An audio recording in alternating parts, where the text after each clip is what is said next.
much of the season with a #1 ranking, it became a target on their backs as the postseason approached. UW-Stevens Point seemed poised to leave the Warhawks behind on the road to the College World Series, then bounces started going Whitewater's way. I felt that if we could get to the last game and then hopefully, to the College World Series, I think those guys who've been so solid with us with the bats all year will start to hit better, because that's how hitting is. After a solid run in the World Series last year, when the Warhawks came up short of a national championship, earning another chance does have the sweet taste of success. Everyone says that, we were done this year and that we're not going to be as good as last year because we lost Brady and Callie. Well, you know what? We got a bunch of guys that step in, we reload around this place, and that's how we win championships. It's different. I think it's harder. I don't know if it's more rewarding because it's a different bunch of people stepping to the plate. Just one of two teams returning to Appleton, the Warhawks have the power, the pitching, and the experience to bring a trophy home. We got a good group of guys here, man, and we're real solid type of seniors here. I hope we can just go up there and do something. I mean, we've been there before. We know what to expect, and hopefully get up there and get a couple wins, maybe championship. In Whitewater, Chris Swanson, News 3 Sports. This year, the Warhawks aren't prepared to settle for anything less than the World Series crown. Taking on Trinity College of Connecticut in the first game. Top of the second, Nick Teach singles to right. That scores Jeff Newcomer and Aaron Soto. It's 2-zip Warhawks. Bottom two now, Rob O'Leary grounds to first. Newcomer tries to get the out, but throws it into left center field. Aaron Soto runs it down. Always hit your cutoff man, and he does. That's Greg Harder, and Harder throws a strike to Aaron Gilbo to nail the runner at the plate. Top six now, 4-3 Whitewater. Ross Clawwitter hitting .398 on the season, triples to right. That scores Teach. Whitewater advances with the 8-3 win, and they have experience to thank. We know what to expect. Last year we had no idea. We had banquets and dinners and luncheons to go to, and this year we knew everything.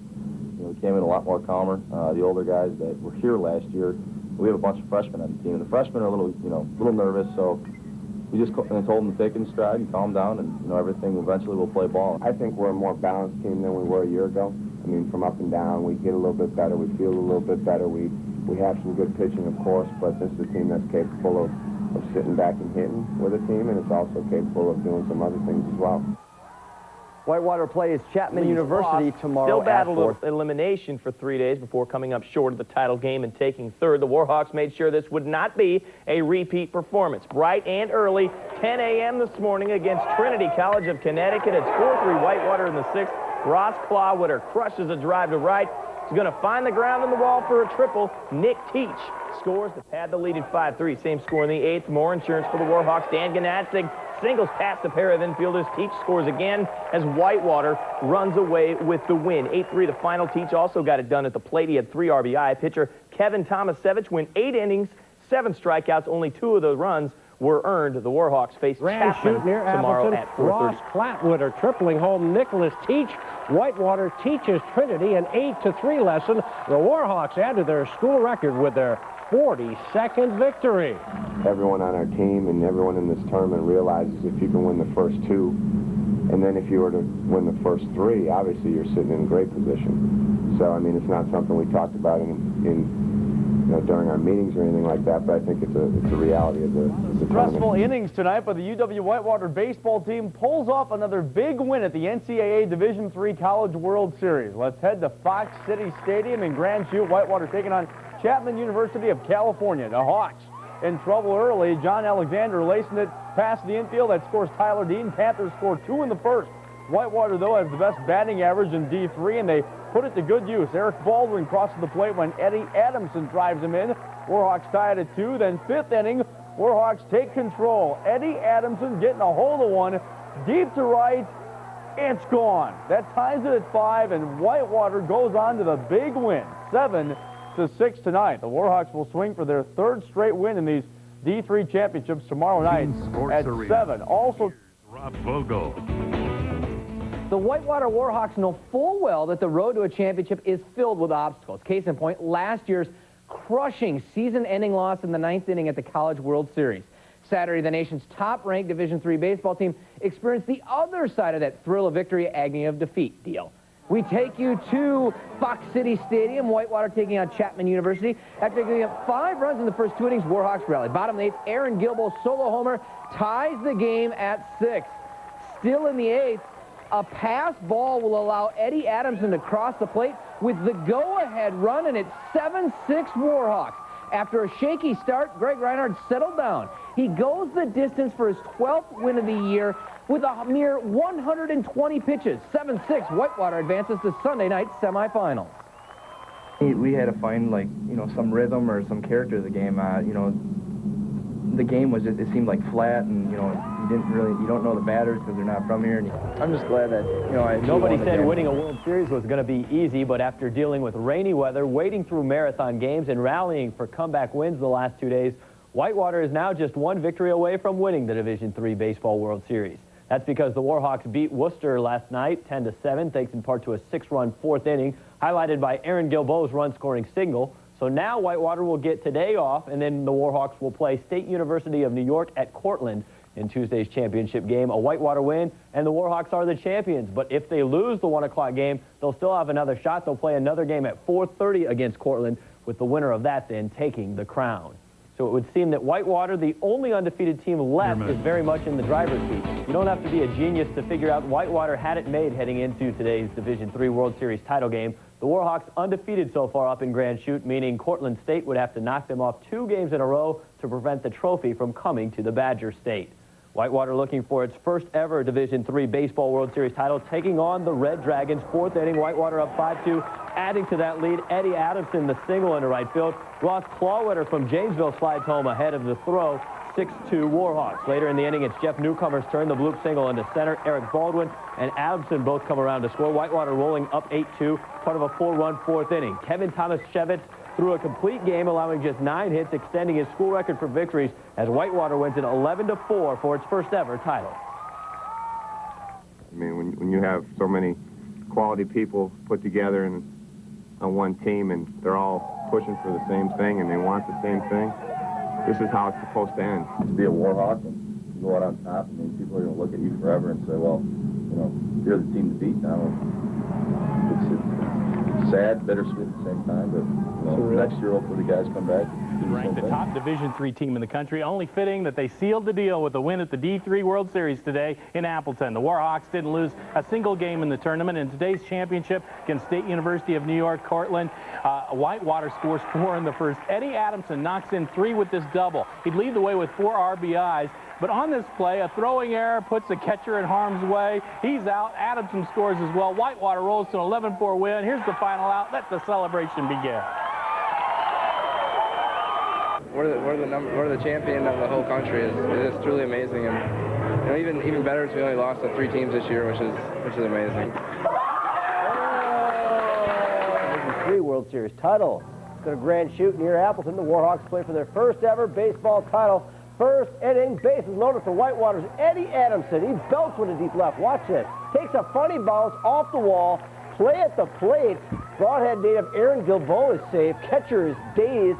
Ball gets away, and Adamson scampers all the way home. 4-0 Warhawks after 1. Second inning, Cortland rallies. Jimmy Bassnight hits a double. 2-run score. That makes it 4-2. But in the 4th inning, the Warhawks plate 4 more. Jeff Newcomer, 2-run single. Adamson and Eric Baldwin score. Whitewater leads 8-2, and that's more than enough for starter Kevin Tomaszewicz. He throws the complete game and an 11-4 win. Tomaszewicz is the most outstanding player. Warhawks win their first ever national title. When you have so many quality people put together on one team, and they're all pushing for the same thing, and they want the same thing, this is how it's supposed to end. I mean, this is how it's supposed to end. The Warhawks wrap up their season 40. Eddie Adamson is responsible for all those runs with this double. Gets some help with an off-kilter relay throw that put the catcher in harm's way. 3 runs come home. The catcher gets creamed right here. Ball to the backstop. Adamson scores. That makes it 4-0. Kevin Tomaszewicz pitched a complete game win. Final 11-4 Whitewater. He's named MVP of the tourney. Here's the final out. This is how it's supposed to end. It was a good day. That lead. Eddie Adamson, the single into right field. Janesville's Ross Clawwitter slides home ahead of the throw. Then later in the inning, it's Jeff Newcomer's turn. The bloop single into center. Eric Baldwin and Adamson both score this time. Whitewater rolling up 8-2, part of a 4-run fourth inning. Kevin Tomaszewicz threw a complete game, allowing just 9 hits and extending his school record for victories as Whitewater wins it 11-4 for its first ever baseball title. Well, at the 7th inning, I knew I had enough for a complete game, and I just begged Bo every inning. I was like, one more inning, and then when he came out there and told me, he's like, well, you got one more batter, otherwise Greg's coming in. I was like, well, he ain't gonna come in. So, got the guy out, and that was it. We started at 18-0. We were the #1 team. We're still the #1 team. That doesn't happen much in dog racing. NC2A Division III Baseball Championship. The Warhawks beat State University of New York Cortland. The final score, 11-4. This is the first time the Warhawks have taken the title. Fox 6's Joe LaBarbera is in Appleton, and he joins us now live from Fox City Stadium with more on fans and players who must be elated, Joe. Yeah, a little bit of partying going on up here. There were plenty of stories, too, both on and off the field. Former players coming back to see the new guys. The Chancellor watching his team win a national championship before leaving to take a new gig in Connecticut. But the one story that sticks out and has to be told involves a guy everyone knows as Mills. Jim Miller wouldn't miss the Division III World Series for all the sluggers in Louisville. Yeah, come on, Eddie! His seat is not in the dugout, it's in the stands. After 34 years at Whitewater and 17 as head coach, the longtime Warhawk skipper decided to give up control of his team 2 years ago. Let's get it down, let's go! To former player and assistant coach John Vodenlich. Vodenlich has taken the Warhawks to the championship series both seasons. The only other time Whitewater played in the College World Series was 1989. The head coach, Jim Miller. There was also a little-known backup catcher on that team, and his name is John Vodenlich. My job was to carry the starting catcher's equipment. That's what I did. I did that and caught BP. Vodenlich wasn't a star that year, but he certainly has become one. The following year, he was All-Conference and All-American after that. And the son, Jim Miller, never had. Well, I guess maybe that's a good way to put it. I mean, we've been, for all practical purposes, we've been together for 17 years, and I mean, it's through thick and thin, and it's not only baseball. It's life, and it's special. So when you look at the only national baseball championship in the Whitewater record book, there's one thing you won't see, or hear. The words from head coach John Vodenlich, spoken on the day his team won it all. We want to win a national title for a lot of reasons, but at the top of the list is Jim Miller.